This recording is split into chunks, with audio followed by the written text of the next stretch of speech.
E aqui vamos falar sobre experimentos ágil e Scrum.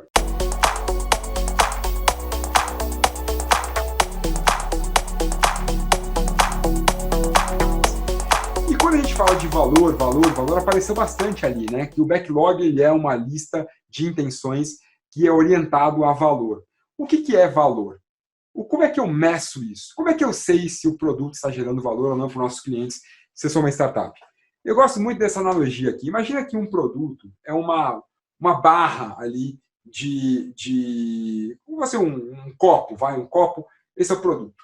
E o valor, vamos colocar aqui, o que enche esse copo é dinheiro, porque é mais fácil de medir, vamos colocar como dinheiro. Um produto, ele é feito para gerar uma quantidade de valor em dinheiro. Vamos imaginar que tem uma reta, uma linha que corta esse produto. E essa linha é a famosa linha do custo. Quer dizer, quanto eu gasto para poder produzir uma unidade deste produto. E falando de dinheiro, né? Então vamos pensar que esse produto aqui, que a barra aqui em cima é uma barra de dinheiro. Então o custo do produto é quanto eu gasto, aqui é reais, o custo do produto é quanto eu gasto, X, para fazer uma unidade desse produto. Agora, ao fazer uma unidade desse produto, eu tenho uma expectativa. A minha expectativa é que essa unidade do produto me traga um retorno financeiro superior ao que eu gastei. Então, o Y ele tem que ser maior do que o X, porque se isso acontecer, entre uma coisa e outra, nesse espaço azul, eu tenho o que nós chamamos de lucro. Quando o preço, o valor de preço da venda do produto é maior do que o valor de fabricação de uma unidade. É entre uma reta e outra, nesse intervalo que eu tenho o lucro. Mas o lucro nem sempre ele é estável. E em alguns momentos as retas podem começar a se aproximar. Quer dizer, o valor que eu estou vendendo está ficando muito próximo do preço que eu estou pagando para poder comprar ou construir uma unidade disso. Ou seja, o meu lucro está apertando. E quando as retas começam a aproximar, qual é a primeira intenção das pessoas? Vamos tentar reduzir o custo, a qualquer preço. Vamos reduzir o custo, vamos cortar isso, cortar aquilo outro, e normalmente essa estratégia não vai funcionar. E se não funcionar, vem uma segunda, que é pior ainda. Já que nós não conseguimos cortar o custo, vamos aumentar o preço de venda. E aquilo que já não estava vendendo bem com preço X, com preço X mais alguma coisa, vai vender ainda menos. Essa guerra de preço, de dinheiro, muitas vezes despreza algo que está acima. Uma reta imaginária que não é nem o preço de custo e nem o valor da venda. É uma reta que não é medida com dinheiro. É a reta que faz, por exemplo, uma pessoa pagar 4, 5 mil reais num aparelho como esse, que vai trazer a maior parte das funcionalidades que aquela pessoa usa, que ela também conseguiria num aparelho de 700 reais, 500 reais, muito mais barato do que o de cima. Só que se você perguntar para a pessoa que compra o aparelho de cima, o mais caro, o que é que fez você comprar esse aparelho gastando 10 vezes o valor do produto de baixo para ter acesso à maior parte das funcionalidades que o de baixo te dá? Essa pessoa não vai te responder isso. O preço que eu paguei é menor. E nem vai te responder o custo. Não, é que o custo de fabricação daquele produto é maior do que para esse. Não. Normalmente, as pessoas que fazem isso, que pagam mais caro por esse produto do que do outro, vão te responder que o valor que ela percebe ao ter aquele produto é maior. E o que é valor? Isso é altamente subjetivo e altamente individual. O seu cliente sabe o que é valor. Por isso é tão importante conhecer para o early adopter o que aquele segmento, o que aquele cliente, o que aquele grupo específico entende de valor. Qualquer inferência que você faça da sua própria cabeça vai desprezar o que é valor para quem usa. Por exemplo, se você perguntar para quem usa um telefone caro desse, vai te dizer que o status, vai te dizer que a confiança na marca, vai te dizer que a facilidade de troca do aparelho, a baixa desvalorização, enfim, vai trazer várias medições diferentes para aquilo que é valor. E se nós não conhecemos a proposta de valor do nosso produto, eu tenho dificuldade de conseguir saber se está gerando mesmo ou não para o meu cliente. Que é tão importante envolver o cliente para saber se o valor percebido por ele está maior do que o preço de venda. Porque se nós ficarmos no oceano vermelho, brigando por preço de venda, vamos perder o maior bloco, que é o que está aqui em cima, que é justamente onde uma startup deve atuar. É claro que deve ser lucrativa, é claro que deve trazer dinheiro, mas acima de qualquer coisa, uma startup deve buscar atender ao valor que a pessoa que está consumindo ou que irá consumir aquele produto ou serviço percebe nele. E isso só é possível com uma experiência sensorial. Só é possível envolvendo as pessoas no processo. Eu gosto muito de trazer essa analogia aqui de um filme antigo. Vou dar spoiler, mas é da década de 80 esse filme aqui. Você não pode ficar triste comigo por ter o spoiler dele, porque faz tempo que foi lançado. Indiana Jones e a Última Cruzada. Sabe que esse filme, para mim, ele representa a grande diferença entre a forma de pensar de uma startup e a forma de pensar de uma empresa tradicional. Vou explicar.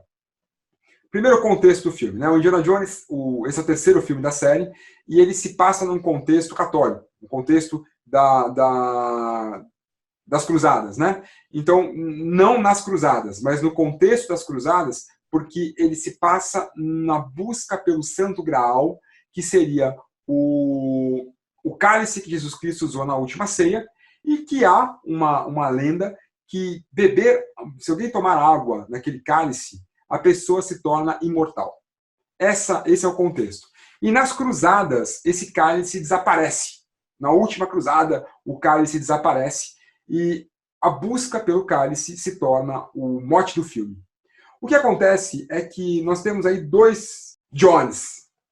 O Dr. Henry Jones e o Dr. Henry Jones Jr. Inclusive, eu odeio que chamem ele de Jr. no filme. O Dr. Henry Jones é o pai do Indiana Jones. O Dr. Henry Jones é esse aqui. Que, na minha visão, representa a empresa tradicional. A empresa que trabalhava no momento racional. Tanto que o Dr. Henry Jones ele é um perito em Santo Graal. Ele tem décadas de estudo. Lembra do ciclo da startup, da linha startup? Construir, medir, aprender, que vem em oposição ao ciclo aprender, construir e medir. O Dr. Henry Jones ele é do aprender. Então ele passou a vida toda estudando e aprendendo sobre o Santo Graal. No entanto, ele nunca foi a campo atrás do Santo Graal. Ele ficou a vida inteira construindo planos para o Santo Graal. Já o outro Henry Jones Jr., ou também muito conhecido como Indiana Jones, o Indiana Jones ele representa o perfil da startup. Embora reconheça a importância dos dados, sabe que é importante ter acesso a dados, medir é importante, sabe que a medição ela faz sentido quando a gente faz algo. Então, uma frase muito emblemática do Indiana Jones é que a arqueologia, 70% da arqueologia acontece dentro das bibliotecas. Mas presta atenção, tem 30% que não.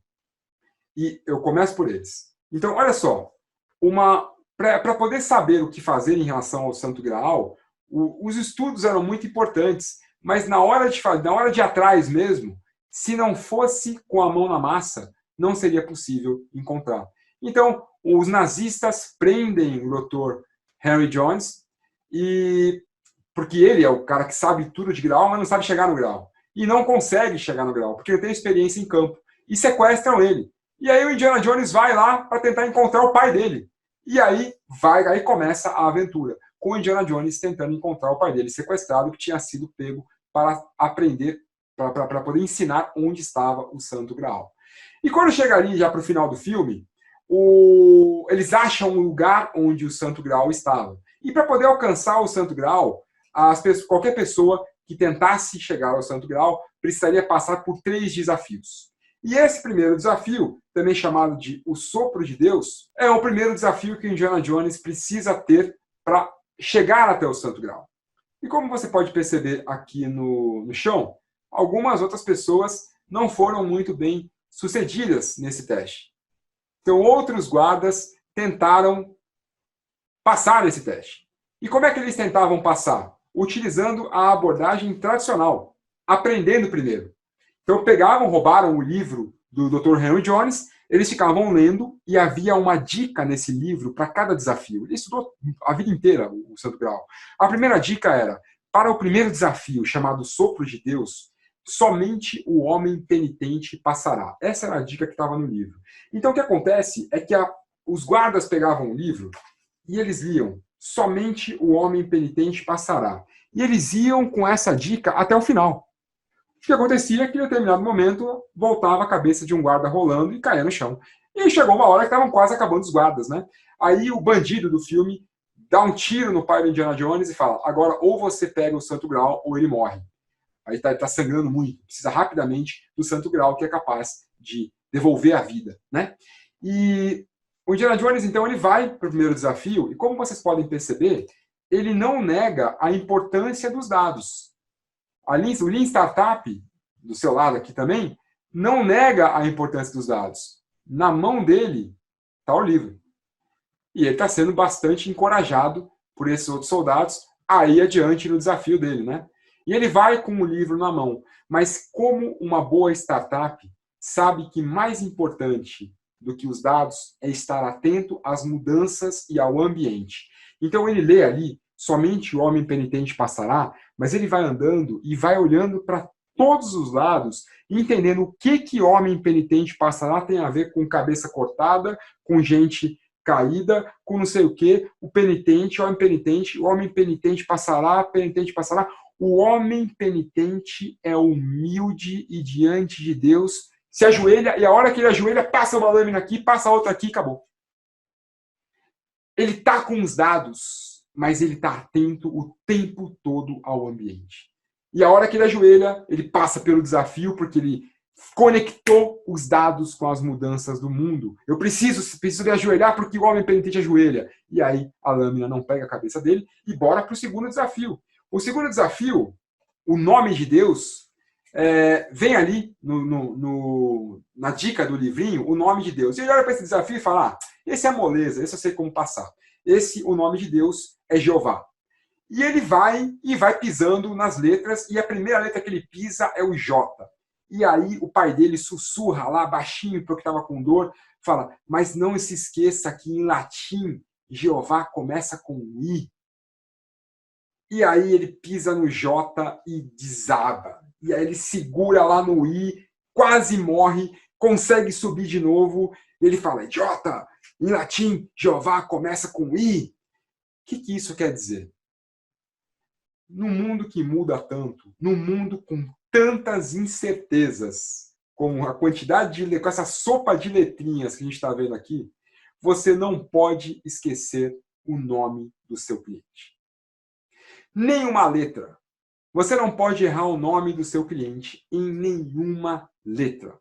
Aquele que esquece a regionalidade, aquele que esquece as características regionais, locais, as características específicas daquele grupo, corre o risco de desabar na primeira tentativa.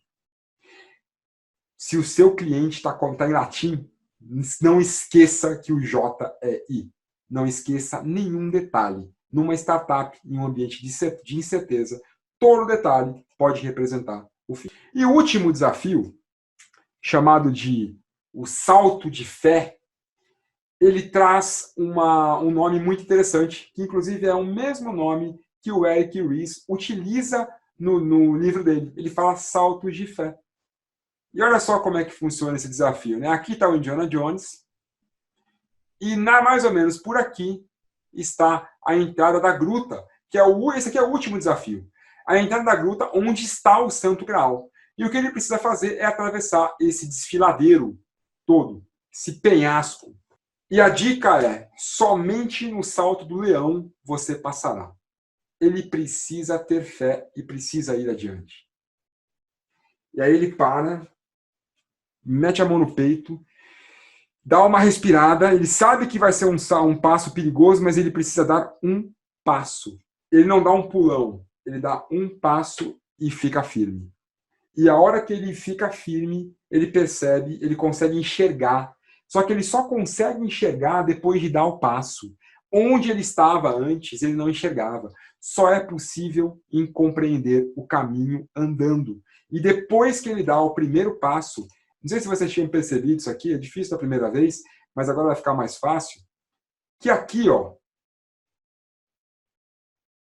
dá uma olhadinha para cá, tem uma ponte aqui, ó. Aqui é uma ponte. Tem uma ilusão de ótica que a ponte se mistura com as pedras da montanha e não dá para ver. Mas a hora que ele dá o primeiro passo, a ponte que estava debaixo do nariz dele estava ali, fica óbvia, fica clara, mas só fica clara depois que ele dá o primeiro passo. E aí ele consegue avançar, vai marcando, ele marca o território, ele pega lá a areia e joga para marcar o território que ele passou, que ele explorou, e ele avança e consegue ter êxito. Aí o final eu não vou te contar. Como é que ele faz para ter êxito, eu não vou te contar. Assiste ao filme que você vai ver o finalzinho. O finalzinho eu não contei. Contei até aqui.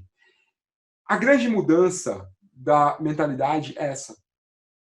Estar atento ao ambiente para conseguir conectar dados com as mudanças do mundo, estar atento ao seu cliente, uma letra, errar uma característica específica do seu cliente pode significar não pular o abismo, e lembrar que para poder validar a sua hipótese, você não tem outro jeito a não ser dar um passo.